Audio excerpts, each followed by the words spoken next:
அன்பின் இரட்சகர் இயேசு கிறிஸ்துவின் நாமத்தில் வாழ்த்துக்கள். இந்த நாளிலும் பிலிப்பியர் 3வது அதிகாரம் 1வது வசனத்திலிருந்து 6வது வசனம் வரையிலும் தியானிக்கலாம். பவுல் இந்த 3வது அதிகாரத்திலே மாம்சத்தில் நம்பிக்கை வேண்டாம் என்று சொல்லியும், கிறிஸ்துவை ஆதாயப்படுத்துவதே தன்னுடைய ஆசை என்று சொல்லியும், இலக்கை நோக்கி முன்னேறுகிற காரியத்தையும், நம்முடைய குடியிருப்பு பரலோகத்தில் இருக்கிறது என்கிற காரியத்தையும் வெளிப்படுத்தி பேசுகிறார். முதலிலே மாம்சத்தில் நம்பிக்கை வேண்டாம் என்கிற காரியத்தை பேசுகிறார். மேலும், என் சகோதரரே, கர்த்தருக்குள் சந்தோஷப்படுங்கள், எழுதினவைகளையே எழுதுவது எனக்கு வருத்தமல்ல, அது உங்களுக்கு நலமாயிருக்கும் என்று சொல்லி அவர் இங்கே சொல்லுகிற காரியம் என்ன? நாய்களுக்கு எச்சரிக்கையாக இருங்கள், பொல்லாத வேலையாட்களுக்கு எச்சரிக்கையாக இருங்கள், சுண்ணத்துக்காரருக்கு எச்சரிக்கையாக இருங்கள் என்று சொல்லி நான் எழுதினதையே மறுபடியும் எழுதுகிறேன் என்று சொல்லி ஒரு எச்சரிப்பின் செய்தியை அங்கே கொடுக்கிறதை நாம் பார்க்கிறோம். பவுலுக்கு இருந்த பெரிய சோதனை, கிறிஸ்துவின் நற்செய்தியை திரித்து கூறுகிறவர்கள், சபை மக்களை குழப்புகிறவர்கள் இவர்களை கண்டு அவன் தன்னுடைய மனதிலே மிகுந்த வேதனை அடையக்கூடியவனாக இருந்தான். கிறிஸ்துவின் மீதும் திருச்சபையின் மீதும் மீட்பின் சத்தியத்தின் மீதும் அவனுக்கு இருந்த அன்பும் அக்கறையும் மிகவும் அதிகமாக இருந்தபடியினாலே இவர்களை பார்க்கும் பொழுது அவனுக்கு மிகுந்த மனவேதனை உண்டாக ஆரம்பித்தது. எனவே அவன் சத்தியத்தை திரித்து கூறியவர்கள் மீது ஆவேசமாக பாய்ந்து எதிர்க்கிறதை நாம் பார்க்கிறோம். அவர்களை நாய்கள் என்று அவன் சொல்லுகிறதை பார்க்கிறோம். நாய்கள் என்று சொன்னால் யூதர்கள் மற்ற புறஜாதி ஜனங்களை நாய்கள் என்று அழைப்பார்கள், சுத்தமற்றவர்கள் என்கிற அர்த்தத்திலே அவர்கள் அழைப்பார்கள். அப்படிப்பட்ட சத்தியத்தை திரித்து கூறுகிறவர்களை, அங்கே நற்செய்தியை திரித்து கூறி சபையை குழப்புகிறவர்களை இங்கே பவுலப்போஸ்தலன் நாய்கள் என்று சொல்லுகிறதை பார்க்கிறோம். பொல்லாத வேலையாட்கள் என்று சொல்லுகிறான். இவர்கள் சத்தியத்தை திரித்து கூறி சபையை உடைக்கிறார்களே, இவர்கள் பொல்லாத வேலையாட்கள் என்று சொல்லியும், தீமை செய்கிறவர்கள் என்று சொல்லியும், சிதைக்கிறவர்கள் என்றும் குறிப்பிடுகிறதை பார்க்கிறோம்.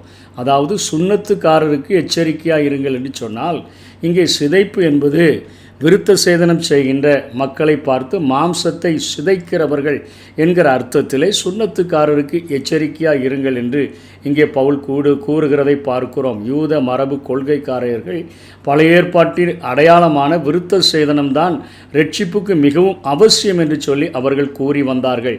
பவுல் கூறுவது என்னவெனில், உண்மையான விருத்த சேதனம் என்பது பரிசுத்த ஆவியானவர் ஒரு மனிதனுடைய இருதயத்தில் செய்யும் கிரியையாகும். அப்பொழுது அவனுடைய பாவமும் அவனிலுள்ள தீமையும் வெட்டி எரியப்படுகின்றன என்கிற காரியத்தை தான் சொல்லுகிறான். ஏனென்றால் அவன் 3வது வசனத்தில் சொல்லுகிறான், ஏனெனில் மாம்சத்தின் மேல் நம்பிக்கை இராமல் ஆவியினாலே தேவனுக்கு ஆராதனை செய்து கிறிஸ்து இயேசுவுக்குள் மேன்மை பாராட்டுகிற நாமே விருத்த சேதனம் உள்ளவர்கள் என்று சொல்லுகிறான். அதாவது மனிதனுடைய இருதயத்தில் செய்யப்படுகிற ஒரு கிரியை, இதை பரிசுத்த ஆவியானவர் செய்கிறார்.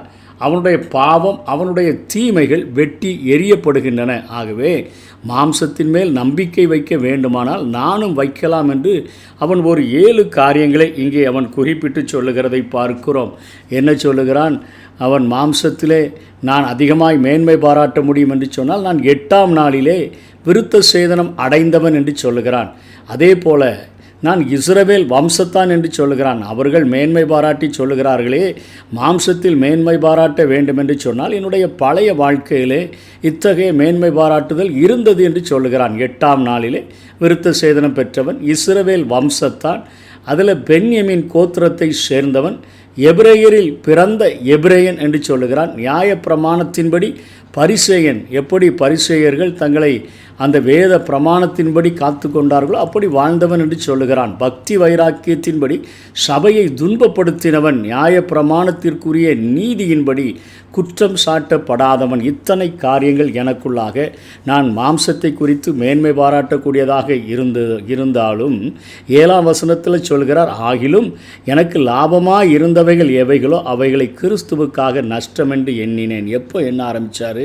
அவர் தமஸ்குவுக்கு அங்கே பிரயாணப்பட்டு செல்லுகிற நேரத்தில், சபையை பாழாக்க வேண்டும் என்று சொல்லி கடந்து செல்லுகிற அந்த நேரத்தில், மத்தியான வேளையில் சூரிய வெளிச்சத்தை பார்க்கிலும் மிகவும் பிரகாசமான ஒரு வெளிச்சத்தை கண்டு குதிரையிலிருந்து கீழே விழுந்த பொழுது, பவுலே பவுலே, நீ ஏன் என்னை துன்பப்படுத்துகிறாய் என்று சொல்லி நீர் யாரென்று கேட்டபோது, நீ துன்பப்படுத்துகிற இயேசு நானே, முள்ளில் உதைக்கிறது உனக்கு கடினமாம் என்று சொன்ன அந்த மாத்திரத்தில்தான் அவன் எனக்கு லாபமாயிருந்தவைகள், அதாவது எனக்கு லாபமாயிருந்தவைகள் என்று தன்னுடைய மாம்சத்தின் பெருமைகளை குறிப்பிடுகிறான்.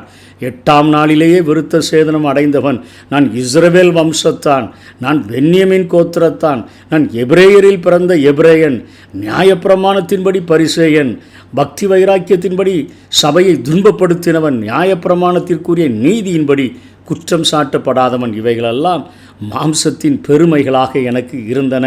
இவைகளை கிறிஸ்துவுக்காக நஷ்டம் என்று நான் எண்ணினேன் என்று சொல்லித்தான் அந்த மத்தியான வேளையில் இயேசு கிறிஸ்துவை சந்தித்த போது பவுல் மாம்சத்தில் நம்பிக்கை வைக்காதபடி தன்னை வெளிப்படுத்தின இயேசு கிறிஸ்துவின் மேலும் அவருடைய பலிகளின் மேலும் அவருடைய தியாகங்களின் மேலும் அவன் அன்பு வைத்து தான் கீழே உள்ள வசனங்களை எழுதுகிறான். அதை நாளைய தினத்திலே தியானிக்கலாம். கிறிஸ்துவை ஆதாயப்படுத்துவதே பவுலின் ஆசை என்பதை அவன் அங்கே சொல்லுகிறதை பார்க்க முடியும்.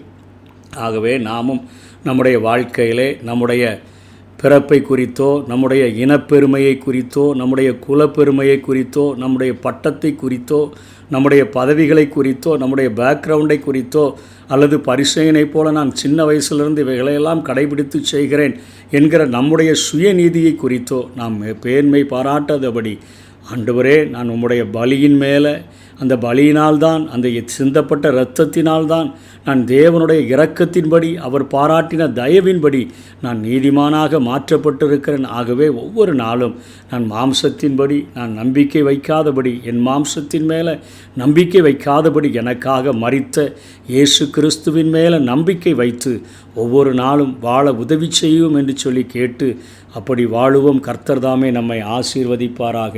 ஆமேன்.